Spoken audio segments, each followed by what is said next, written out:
Tuck and the Whale. I promised I'd show some illustrations from the book. This is the cover by Mary Jane Gerber. And if we look inside, I'll show you a couple of the front ones there. Isn't that utterly nice? That's Tuck all by himself watching the European whaler ship coming in to shore. And then the next one, here's another one. Isn't that nice? That's later on in the day. Darkness is falling and Tuck and Unak are going back to their igloo. They know that their father is back from hunting and that all the grown-ups have gathered at their house to discuss what should be done about this strange boat that's come onto the campground. So at this point, the little bit that I'm going to read to you, they're just coming into the igloo. Tuck spoke softly into Unat's ear.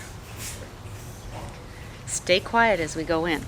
Head straight for the sleeping platform. Don't say anything. Children weren't really supposed to listen to conversations between their elders, but Tuck was almost grown now.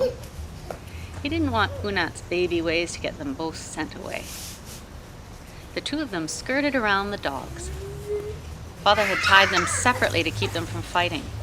One or two looked up, but they didn't bark. They knew the two children creeping past. Tuck eased Unat's small form into the main room, guiding her quietly toward the back. He knew that the grown-ups were aware of their entrance. He just hoped they couldn't be bothered to interrupt themselves and send them to another igloo. Your dream says they're not evil spirits, said a low voice, Samek's father. They're ordinary men, just Kalunat. We can drive them away. We've done this before. The stories say so. Samek's father crossed his arms, tucking his hands up into his sleeves. What about the time those strangers raided the camp at Bloody Point? What about that story? And don't forget the story about the curious hunter who paddled too close. The Kalunat pulled him right out of the water into their great boat, his kayak still attached. No one ever saw the hunter again.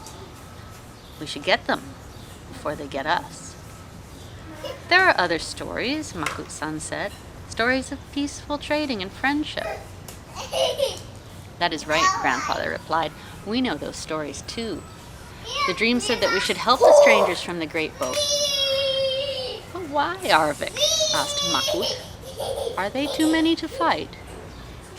Of all the grown-ups in camp, Makut was the only one older than Grandfather. It was right that she be the one to question him.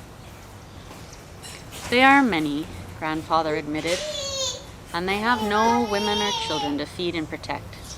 It is better for our families if we don't fight. The dream said that they would ask for help, and if we help them, they will go away again. So that's the question. Is Grandfather right? Will they go away again? Maybe. Have to read on to find out. Tuck and the Whale. A whale of a good adventure story.